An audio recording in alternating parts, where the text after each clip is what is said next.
জুলাই গণ অভ্যুত্থানের সময় রাজধানীর বনশ্রীতে দুজনকে হত্যা ও কার্নিশে ঝুলে থাকা এক যুবককে গুলি করার মামলায় আনুষ্ঠানিক অভিযোগ আমলে নিয়েছে আন্তর্জাতিক অপরাধ ট্রাইব্যুনাল।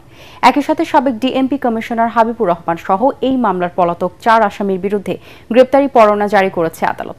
গত বৃহস্পতিবার এই মামলার আনুষ্ঠানিক অভিযোগ ট্রাইব্যুনালে দাখিল করে প্রসিকিউশন।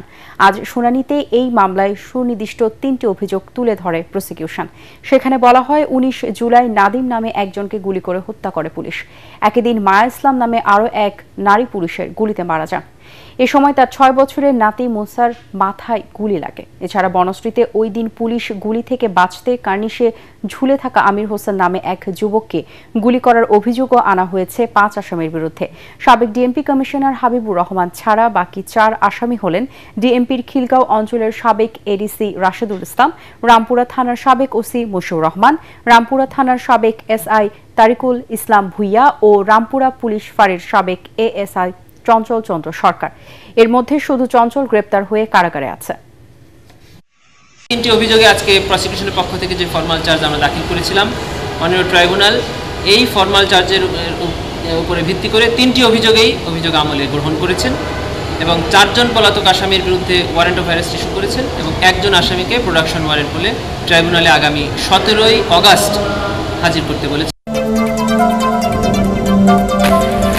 বর্তমান সরকারের কাছে প্রত্যাশার চেয়ে প্রাপ্তি কম বলে মনে করে centre for policy dialogue CPD. রাজধানী একটি হোটেলে অন্তর্বর্তী সরকারের 365 দিন শীর্ষক আলোচনায় সংস্থার নির্বাহী পরিচালক ডক্টর ফাহমিদা খাতুন বলেন, রপ্তানি এবং প্রবাসী আয়ের মাধ্যমে বৈদেশিক মুদ্রা অর্জন সহ বেশ কিছু বিষয়ে অর্থনৈতিক অগ্রগতি হলেও 2024 অর্থ বছরের তুলনায় কমেছে জিডিপি প্রবৃদ্ধির হার। এ সময় বাংলাদেশ ব্যাংকের গভর্নর আহসান এইচ মনসুর বলেন, আগামীতে কোনো ব্যাংক নির্ধারিত মান অনুসরণ করতে না পারলে তার নিয়ন্ত্রণ নেবে সরকার। এই অর্থবছরের শেষের দিকে মূল্যস্ফীতি 5% নিচে চলে আসবে আশা করেন তিনি।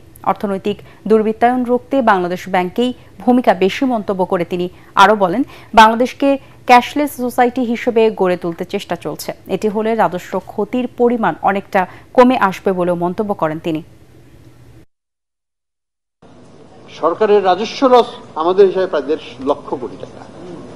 এটা হয় প্রধানত এই ক্যাশলেস না হওয়ার কারণে। Cash is the way to evade taxation. কাজে এই জায়গাটায় অবশ্যই আমাদের কাজ করতে হবে এবং রাজস্ব বিভাগের সাথে আমরা কথা বলছি যে কিভাবে এই প্রসেসটাকে এগিয়ে নেওয়া যায়, এটাকে আমাদের কাজ করতে হবে। আগামী ত্রয়োদশ নির্বাচনকে সামনে রেখে ভোটার হালনাগাদের খসড়া তালিকা প্রকাশ করেছে নির্বাচন কমিশন। দেশে বর্তমানে মোট ভোটার 12,61,70,900 জন। নতুন করে ভোটার বেড়েছে 24,38,226 জন। রাজধানীর আগারগাঁওয়ে নির্বাচন কমিশন ভবনে সংবাদ সম্মেলনে এ তথ্য জানিয়েছেন ইসির সিনিয়র সচিব আক্তার আহমেদ। তিনি জানান, আগামী 31 অক্টোবর পর্যন্ত যাদের বয়স 18 বছর পূর্ণ হবে তারাও জাতীয় নির্বাচনের ভোটার তালিকায় যুক্ত হবে। জাতীয় নির্বাচনকে সামনে রেখে দেশে অস্থিতিশীলতা সৃষ্টির কোনো আশঙ্কা নেই বলে জানিয়েছেন স্বরাষ্ট্র উপদেষ্টা জাহাঙ্গীর আলম চৌধুরী। তিনি বলেন, সুষ্ঠু নির্বাচন করতে না পারলে জনগণ কাঠগড়ায় দাঁড় করাবে, তাই সারা দেশে নিরাপত্তা ব্যবস্থা জোরদার করা হচ্ছে। সচিবালয়ে কোর কমিটির বৈঠক শেষে উপদেষ্টা আরও জানান, ভোট কেন্দ্রে বডি ক্যামেরার মাধ্যমে সার্বক্ষণিক মনিটরিং করা হবে। প্রিজাইডিং অফিসারের জন্য থাকবে বাড়তি গানম্যান। গাজীপুরে সাংবাদিককে কুপিয়ে হত্যার ঘটনায় দ্রুত চার্জশিট দিতে পুলিশকে নির্দেশ দেওয়া হয়েছে বলেও জানান তিনি। নির্বাচন ওটা ভালো হলে আমার লোকে প্রশংসা করবে, দায় আমারে কেন করবে? প্রশংসা করবে। আমি এরকম ভাবে একটা নির্বাচন করে যেতে যাচ্ছি যেন লোকজন আপনারা যেন প্রশংসা করেন, দেখা হইলে যেন বলে ভাই কেমন আছেন, যেন আপনারা মুখ ঘুরে না নেন, এইটাই আমি চাচ্ছি। এই জন্য তো আমি সুষ্ঠু না হলে আপনাকে সহ একসাথে কাঠগড়ায় দাঁড়াবো।